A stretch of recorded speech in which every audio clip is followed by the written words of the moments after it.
য'তেই নাথাকোঁ অসমৰ ভিতৰত থাকিলে কোনোবা এটা বুথত গৈ মই মন কী বাত কাৰ্যসূচীত অংশগ্ৰহণ কৰোঁ। আৰু কেশৱদাই ইতিমধ্যে কৈ গৈছে যে কলিয়াবৰত মোৰ এইটো দ্বিতীয়বাৰৰ কাৰণে। ইয়াৰ আগতো মোৰ তেজপুৰত কাৰ্যসূচী আছিল আৰু তাৰ লগত মিলাই পেলাই মই নলতলীৰ ওচৰত মন কী বাতত অংশগ্ৰহণ কৰিছিলোঁ। আৰু যোৱাকালি মই একেবাৰে শিৱসাগৰৰ পৰা গোলাঘাটলৈকে 3খন জিলা ভ্ৰমণ কৰি ৰাতি গোলাঘাটত থাকি আজি আকৌ মোৰ নগাঁৱত কাৰ্যসূচী আছে। সেইকাৰণে সেই কাৰ্যসূচীৰ আগত মই আপোনালোকৰ ইয়াত এই 161 আৰু 163 এই দুটা বুথ মিলাই আজি আপোনালোকৰ ইয়াত মই মন কী বাত অংশগ্ৰহণ কৰিলোঁ। মই প্ৰধানমন্ত্ৰীক ধন্যবাদ জনাইছোঁ, কাৰণ প্ৰধানমন্ত্ৰীয়ে উত্তৰ পূৰ্বাঞ্চলক খুব বেছি গুৰুত্ব দিয়ে। তেওঁ প্ৰধানমন্ত্ৰী হৈয়ে উত্তৰ পূব ভাৰতক ভাৰতবৰ্ষৰ অষ্টলক্ষ্মী বুলি অভিহিত কৰিছে আৰু উত্তৰ পূবক আগুৱাই নিয়াৰ কাৰণে তেখেতে সদায় সচেষ্ট থাকে। আমি জানো তেখেতে গামোচাখনক কেনেকৈ বিশ্ব দৰবাৰলৈ লৈ গ'ল আৰু ৰাষ্ট্ৰীয় আন্তঃৰাষ্ট্ৰীয় কাৰ্যসূচীত যাওঁতেও তেওঁ গামোচাখন প্ৰায়ে তেওঁৰ ডিঙিত লয়। আৰু আজিৰ মন কী বাতত তেওঁ 3বাৰ উত্তৰ পূৰ্বাঞ্চলৰ 3টা ঘটনা উল্লেখ কৰিছে। এটা হ'ল হাড়গিলা, যাক আমি হাড়গিলা চৰাই আজিকালি দেখিবলৈ নোপোৱা হ'ল, মানে যাক আমি বৰটোকোলা বুলি কওঁ, কিন্তু বৰটোকোলাটো বেলেগ আৰু হাড়গিলাটো বেলেগ।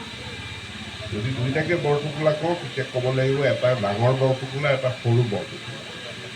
সৰু বৰটোকোলাটো যথেষ্ট পৰিমাণে নগাঁও জিলাত আছে আৰু নগাঁও জিলাৰ ৰাস্তাৰ কাষতো বহু কেইজোপা ওখ গছত, শিমলু গছত বৰটোকোলা চৰাইৰ বাঁহ আছে।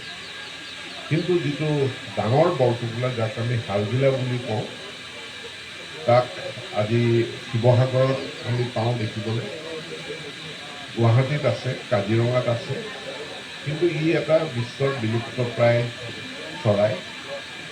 কাম্বোডিয়াত কিছু আছে বুলি কৈছে, কাম্বোডিয়া, ভিয়েটনামত, আৰু আমাৰ ভাৰতবৰ্ষৰ উত্তৰ পূৰ্বাঞ্চলত আছে।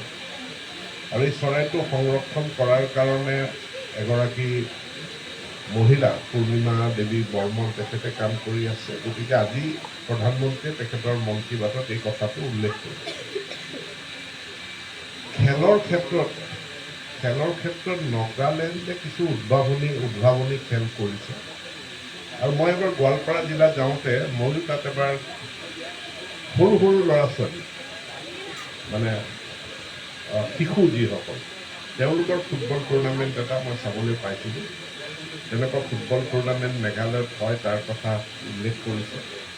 আৰু মেঘালয়ত গছৰ শিপাৰ পৰা নদী পাৰ হ'বলৈ বনোৱা দলঙৰ কথা উল্লেখ কৰিছে।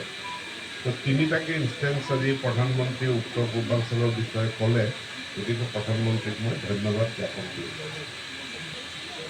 এইটো দেওবাৰ, ইয়াৰ আগত 23 জুন ভাৰতবৰ্ষৰ ৰাজনীতিৰ এজন ভোটাতৰা